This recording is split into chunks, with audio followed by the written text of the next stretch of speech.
On March 12, 2016, masked stick-wielding men beat up people in downtown Kampala as Dr. Besigye drove through town after attending the FDC weekly prayers at Najanankumbi. Police denied having any connections with this motley gang.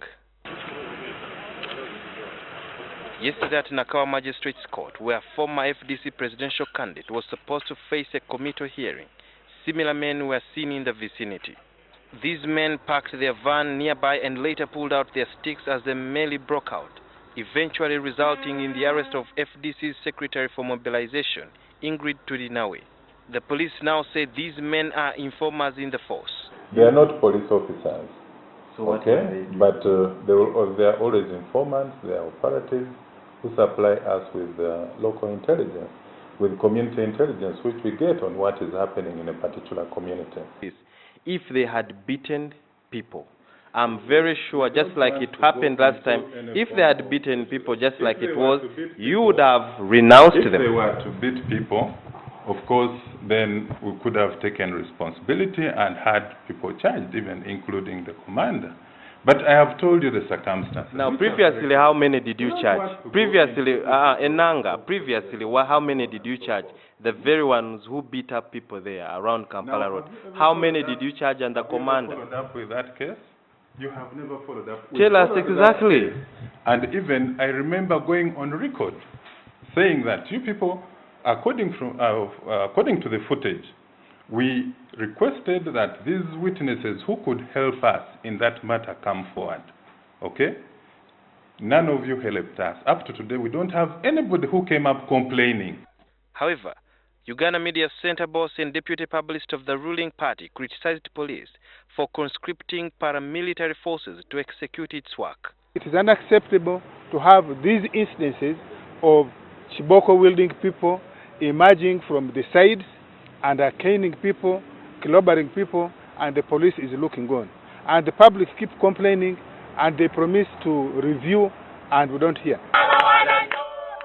According to Dr. Mbazira, a Makerere University Don Dr, it's unlawful for plainclothes personnel to quell public protests. So I should surely know, my people should know, that he was picked by policemen putting on black, and that is anti-riot. The moment the state loses control of use of force and it starts having militia-like groups, that's a very, very dangerous trend. You are under arrest. What has she done? Let's go. No, she's not going. She's not going? No. Fine. But don't move. At the time when Ingrid was arrested, she was not told what crime she had committed. Legal experts accused these shoddy men who enforce the law on behalf of police of acting outside the confine of the law. The most important thing is that even before the file is sanctioned, usually there is the statement of the arresting officer on his role. The police should identify themselves. They should state that you are being put under arrest. They should also give the reason. And they should transport that person in means of transport that are known to belong to the police. Although under Criminal Procedure Code Act, a policeman can arrest a woman, it's important to maintain the integrity of a woman's body. Thus, it's ideal that female police officers be the ones to arrest women.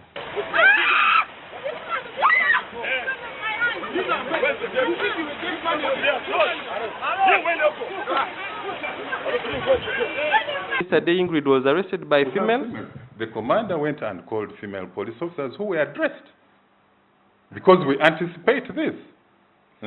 So you bring out photographs showing that it is men who are arrested. However, Enanga told NTV that the force used in arresting Turinawe was proportionate.